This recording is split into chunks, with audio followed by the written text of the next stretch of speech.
पूरी तरह से पॉलिटिकली मोटिवेटेड मूव है आनंद जी।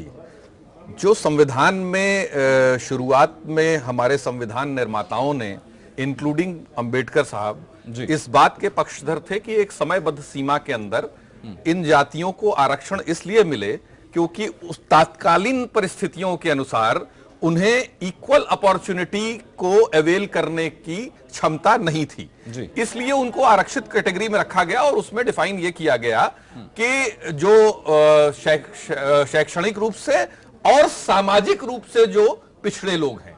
लेकिन आज की डेट में स्थितियां बदल चुकी हैं।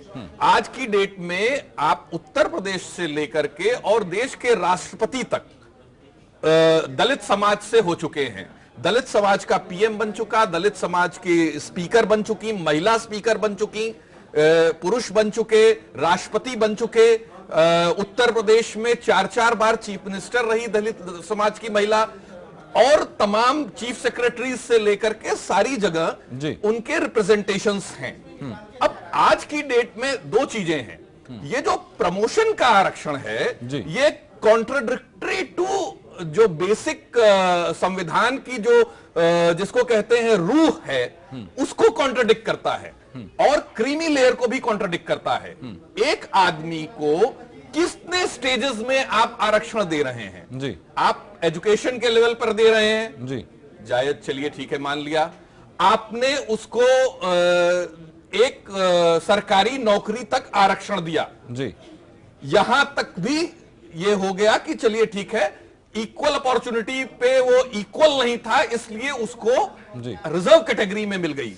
लेकिन उसके बाद तो वो पूरा जो समाज है जो वहां पे नौकरी कर रहा है उस कैडर में जी, मैं कह रहा हूं चाहे इंजीनियरिंग कैडर हो, चाहे वो आईएएस हो, पीसीएस हो, आईपीएस हो, कोई भी कैडर हो, अगर वो उस कैडर का व्यक्ति, अब तो अगर आप प्रमोशन में आरक्षण ला रहे हैं तो क्या आप ये कहना चाहते हैं कि सरकार की ओर से उसमें भी कोई डिस्क्रिमिनेशन होता है कि आदमी को नौकरी करने के बाद भी अपॉर्चुनिटीज कम मिलती हैं? क्या उसको उस पे पैसा कम मिलता है? क्या चीज ऐसी है जिसके लिए प्रमोशन में आरक्षण दिया जाए? देखिए आनंद जी, दूसरी चीज ये है कि आज की डेट में क्लास का अब कास्ट की जगह क्लास सिस्टम आ गया है।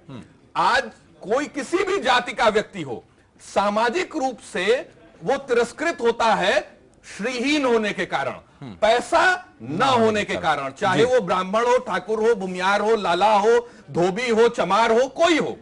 अगर वो संपन्न है, आप देखेंगे उसकी समाज में संपन्नता और अधिकार अगर दोनों है उसके पास, या दोनों में से एक भी है, अब व्यापारी भी है अगर बड़ा, तो उसको समाज में सम्मान मिलता है। अब वो सम्मान ना मिल रहा है ऐसा नहीं है। तो आज की डेट में आरक्षण का आधार अगर कोई लिया जा सकता है तो वो आर्थिक ही हो सकता है, आर्थिक होना चाहिए। लेकिन बालेश्वर जी, क्या कारण है दे रहे हैं तो ये पॉलिसी के ही अगेंस्ट। आर्थिक समानता की बात हम लोग करते हैं और आर्थिक आधार पर लोगों को उन्नत करने की बात करते हैं, लेकिन फिर जातिगत आरक्षण क्या कंसेप्ट रह जाता है इसका बीच में? जरूरत क्या रहती है? नहीं, बात यह है जो भी भाई कर्माकर जी कह रहे हैं, ये आरक्षण प्रमोशन में पहली बार नहीं होने जा रहा है।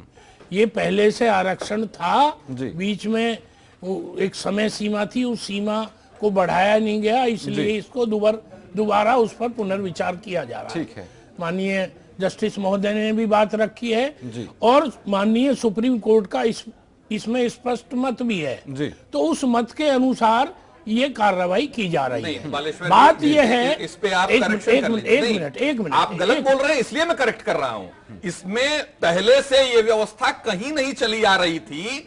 आर्टिकल 16(4)A इंसर्ट किया गया बहुत लेटर स्टेज में, और उसमें भी प्रोविजन ये है कि राज्य सरकारें अगर ऐसा प्रतीत हो उन्हें तो ऐसा कर सकती हैं, ये मैंडेटरी नहीं है। तो आप ये मत कहिए कि ये व्यवस्था पहले से चली आ रही थी।